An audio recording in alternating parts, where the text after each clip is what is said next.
Radio J, l'Iran menace Israël d'une guerre d'anéantissement s'il attaque le Liban. Et on va en parler justement. Pour en parler, nous sommes avec Freddy Ethan ce matin, ancien ambassadeur, auteur de nombreux ouvrages dont le dernier Adama, publié aux éditions Ballant. Bonjour Freddy.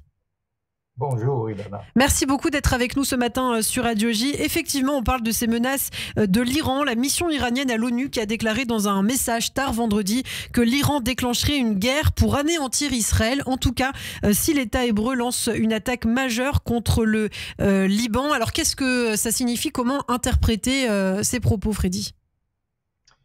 Écoutez, les Iraniens vont élire un nouveau président. Apparemment, il s'agit d'une élection présidentielle démocratique, puisque même l'un des candidats est un réformateur.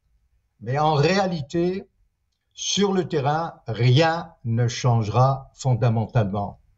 C'est bien le guide suprême, Ali El-Khamenei, qui fait la pluie et le beau temps, et dans cet État qui est d'ailleurs théocratique. Khamenei, âgé de 85 ans. Alors le vieux ayatollah a plongé l'Iran dans une crise économique profonde. Et avec l'aide des gardiens de la révolution, il consacre la majorité des budgets au culte de la mort. Le monde libre observe et laisse faire. La mission iranienne de l'ONU, vous l'avez mentionné, vient d'avertir que l'Iran déclencherait une guerre totale pour anéantir complètement Israël. Et ces menaces, évidemment, ne peuvent pas être prises à la légère. Alors, l'ONU, depuis cette déclaration belliqueuse, n'a pas réagi, ni le secrétaire général de l'ONU.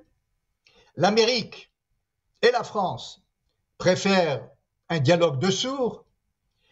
Tous acceptent les menaces, la négation de la Shoah, les intentions de rayer l'État juif de la carte, même par la bombe atomique. Alors, cette récente visite à Washington, le ministre de la Défense, Yoav Gallant, a fait part aux Américains de nos inquiétudes. Mais il semble que l'administration Biden est plutôt préoccupée, comme on le sait, par la campagne présidentielle.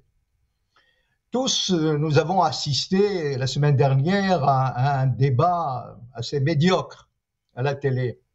Et c'est clair que le président sortant est bien fatigué pour mener à bien les 4 prochaines années à la Maison-Blanche. Alors que faire? Les conseillers de Biden cherchent en vain une solution miracle, spectaculaire, mais en politique étrangère.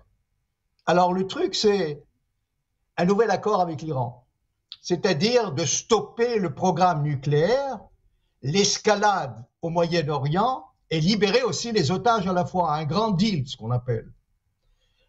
Depuis le 7 octobre, et loin des projecteurs, il faut le dire, l'Iran augmente ses stocks d'uranium enrichi et il pourrait être proche de la réalisation de sa première ogive nucléaire. Effectivement, l'Iran se moque aussi des traités signés et dissimule les sites nucléaires. Cet État voyou est toujours membre de l'ONU, il faut le rappeler, et de toutes les instances internationales, mais il préside certaines.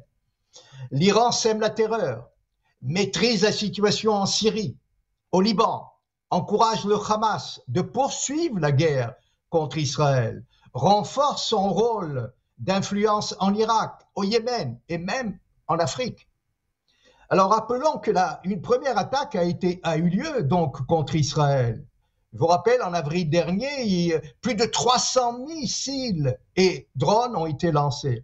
Pire encore, nous apprenons ces jours-ci que des milices terroristes pro-iraniennes se sont installées en Jordanie et menacent donc le royaume hachémite. C'est un danger réel, non seulement pour les résidents juifs de la Cisjordanie, de la Judée et de la Samarie, mais aussi des localités et des villes israéliennes installées à une quinzaine de kilomètres de la ligne verte, et c'est-à-dire comme Netanya ou Afula. Enfin, face à toutes les menaces, Israël ne peut pas mener une guerre totale sur tous les fronts.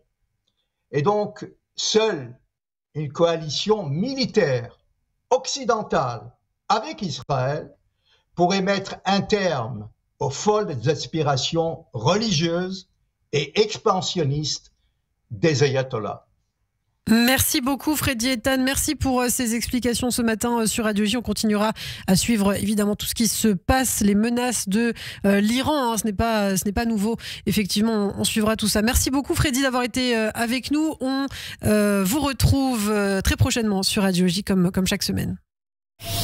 Radio J, Zoom Israël, Pascal Zonshine.